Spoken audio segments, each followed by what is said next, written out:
Hello everyone and welcome back to the channel. In this video today we're checking out video titled 5 Reasons Not to Mess with Denmark, and this is by Robe Trotting. I did a reaction to their video before and it's really good. I really enjoyed it, so let's get right into the video for today. Let's go!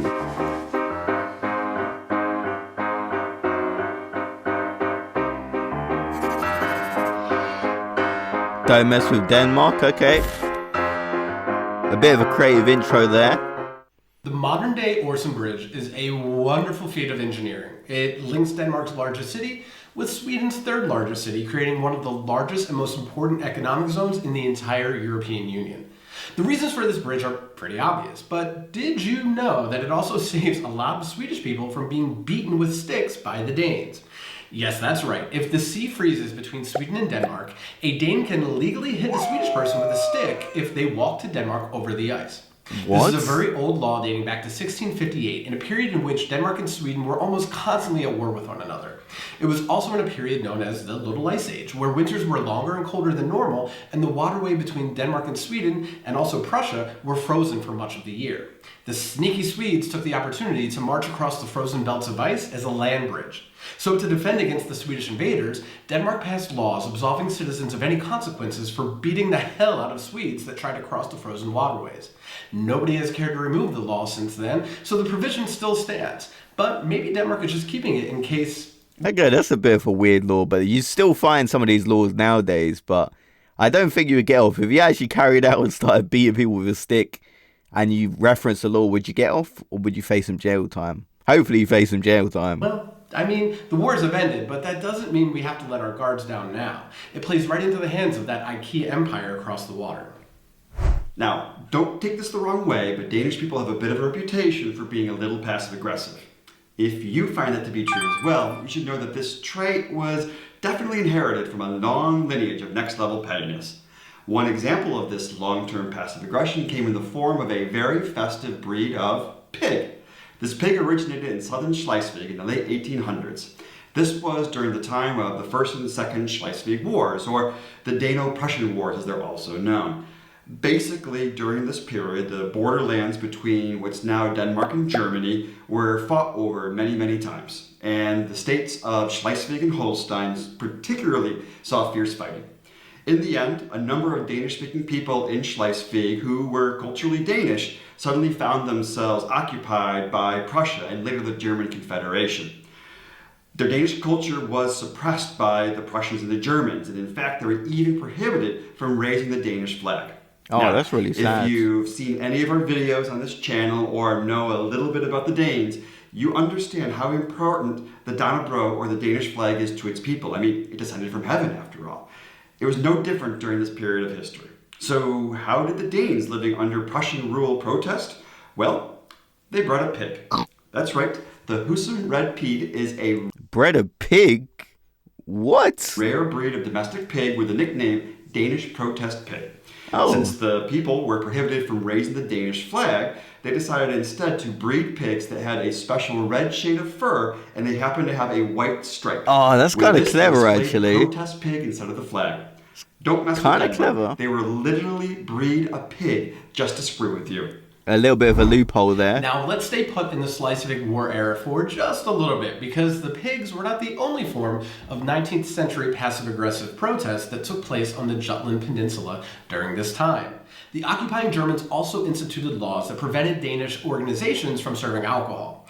And again, if you've seen some of our other videos, you know that gathering together for a cozy night of drinks is a fundamental part of culture here. This also struck a major blow to the local community halls, which also functioned as political gathering spots. That's the real reason why the Germans targeted them in this way. So all of a sudden, the Danes needed a non-alcoholic reason to bring people together. Their temporary solution involved another main staple of the Danish diet, the protest cakes. More specifically, it was the soon-to-use kaffebord, or the coffee table.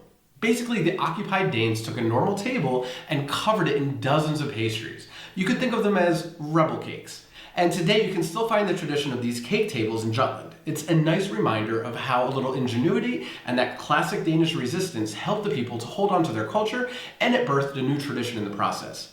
Bacon and cake are a very Danish way to protest, and another reason not to mess I have to say, I do love both bacon and cake. I'm kind of with this form of protest, I do have to say. with the Danes. They will cake the hell out of you. 95% of Danish Jews survived the Holocaust. So how did this happen? Historians still debate how Denmark handled the Nazi occupation, but the capitulation of Denmark during World War II meant that Danes largely could govern themselves domestically. As such, Denmark never had to register their Jewish citizens or their properties, and in fact refused to enact some of the occupation policies to be directed at their Jewish citizens.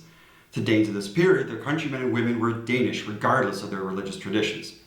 This sentiment actually wore off onto a German diplomat by the name of Georg Duckwitz. He was a high-ranking Nazi who was assigned on duty to Denmark. During his tenure in Copenhagen, he worked to make sure that Hitler's final solution was delayed and put off. He actually assured Hitler that there was no Jewish problem in Denmark. In August of 1943, the Germans were losing ground in the war, and their tolerance for Danish self-rule was starting to fade. A state of emergency was declared, and the result of this was the resignation of the Danish parliament in protest. On September 11th of that year, Duckwitz was informed of the plan to round up Denmark's Jewish population on the 1st of October.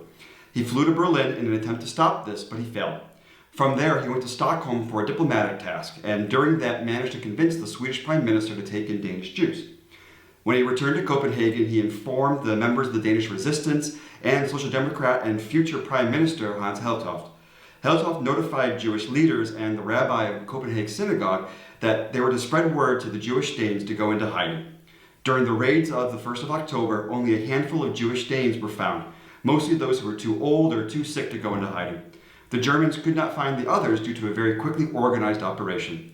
The underground resistance first hid the Jews and then began moving them towards Sweden using hundreds of small boats in one of the most heroic rescues of the Holocaust.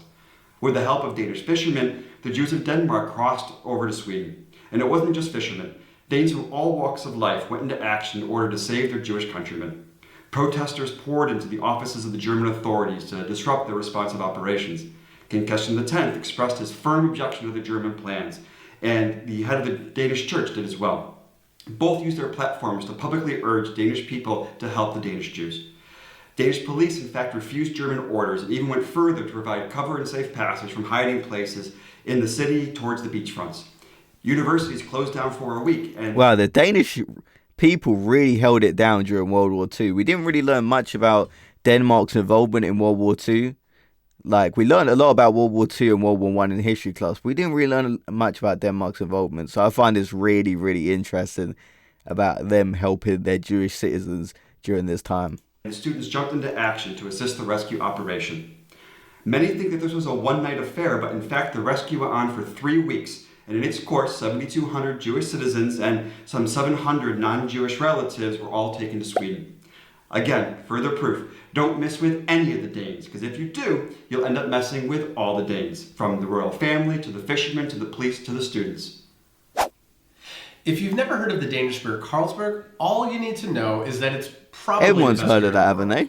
they? The brewery here in Copenhagen was founded way back in 1847, so you would expect it to have some really cool history. The brewery is currently closed to renovations, but when it reopens, you should actually go and explore the history there if you're ever in Copenhagen and you're curious about the heritage of Carlsberg. Part of that history involves something that you wouldn't necessarily expect from a brewery. There's a secret underground Cold War bunker. It's tucked beneath the original factory in damp catacombs that once stored and cooled Carlsberg beer. During the 1950s, Denmark installed missile detection systems and monitored the airspace around the Baltic Sea. As the eastern edge of the NATO alliance in that period, Denmark played a key role in military surveillance, and they hid it where nobody would expect, under all the beer. So welcome to Denmark, where even the beer producers will do their part to make sure that you can't mess with the Danes.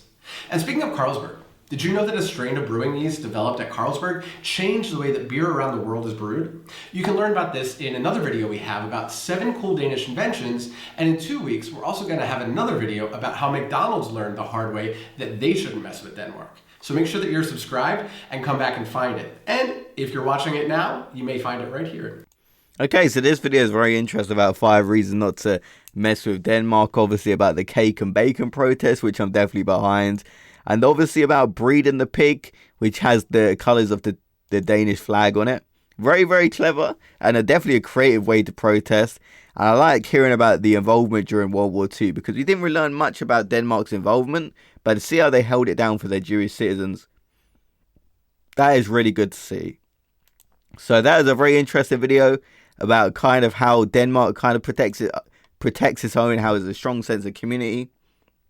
And I really like stuff like this, because I feel like as a community, you need to come together for your country and protect its citizens. Even if you're going through hard times, you got to stand up. So I definitely agree with this video. Very, very interesting. A lot of facts I didn't know, so I definitely learned something new, and that's why I like doing these reaction videos. Make sure you guys go subscribe to Robe Trotting down in the description down below, and I'll see you guys in the next video. Have a great day, everyone.